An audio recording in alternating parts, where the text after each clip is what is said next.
We've all seen the memes. The chaotic behavior, the baffling decisions, and that running joke that every single ginger cat on Earth is just waiting in line for their turn to use one shared brain cell. So it really begs the question, is there actual, hard science backing up this goofy reputation?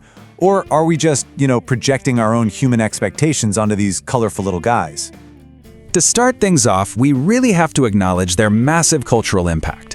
These ginger felines aren't just pets, they are an absolute cultural staple. From Garfield to viral stars like Jorts the cat, the internet pretty much universally agrees on a few core stereotypes. They're loud, like yelling at 3 a.m. for absolutely no reason loud. They have this completely relentless Garfield-level obsession with food, plus they possess this totally unearned confidence where they're ready to fight a dog twice their size with a second thought, and yet they are unapologetically affectionate. I mean, they are famous for literally love-bombing their owners.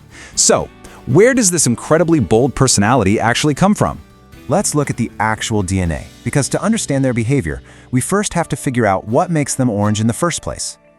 In a really groundbreaking May 2025 study, researchers at Stanford Medicine pinpointed a specific mutation in a gene called ARC-GAP36 that makes domestic cats orange.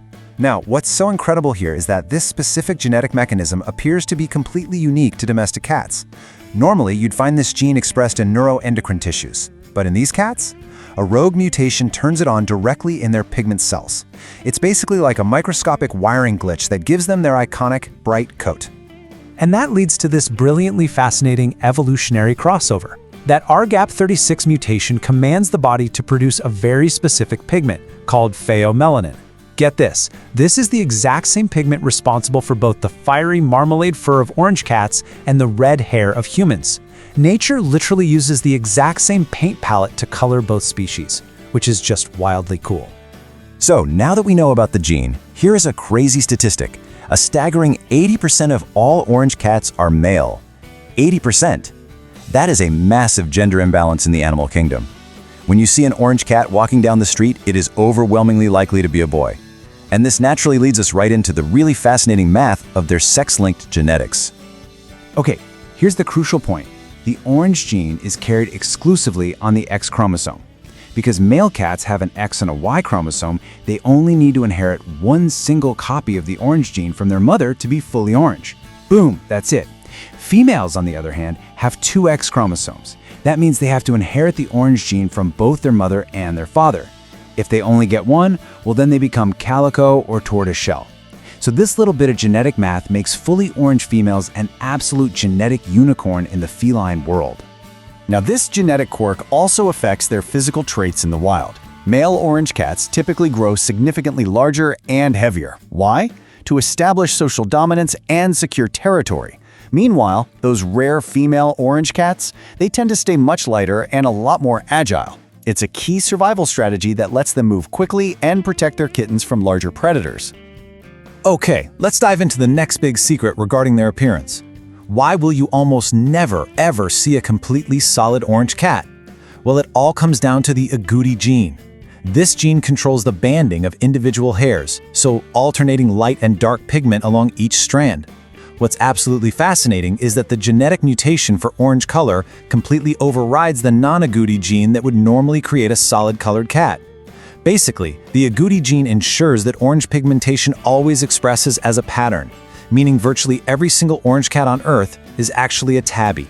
And because of this inescapable tabby connection, they all share one of the most famous feline features, that magical, very distinct M-shaped marking right above their eyes on their forehead.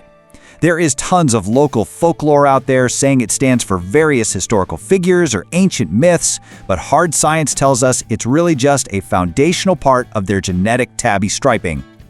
And these built-in camouflage patterns come in 4 distinct styles. First, you've got the macro pattern, which looks like narrow tiger stripes. Then there's the classic tabby, known for thick swirls or even a stunning bullseye pattern on their sides.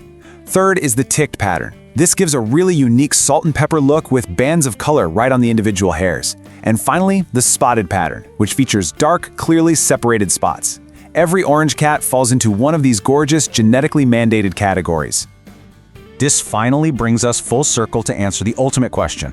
Does this specific genetic cocktail actually make them behave differently than other cats?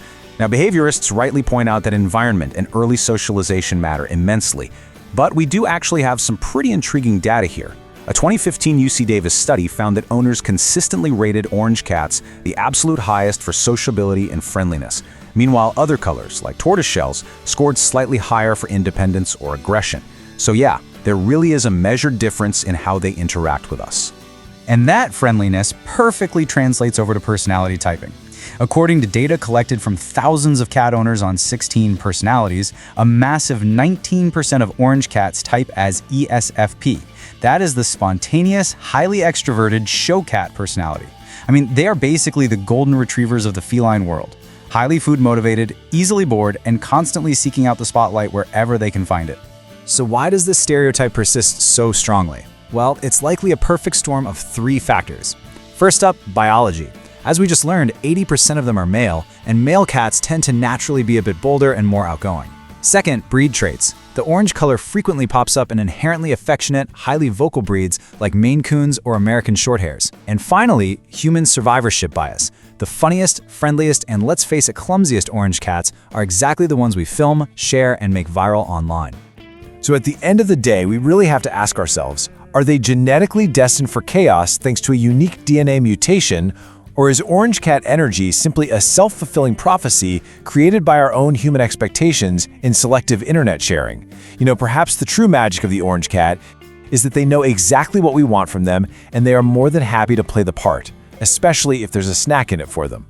Thank you so much for joining me for this explainer, and hey, the next time your orange cat just casually knocks a glass off the table, remember, it's not a lack of brain cells, it's just science.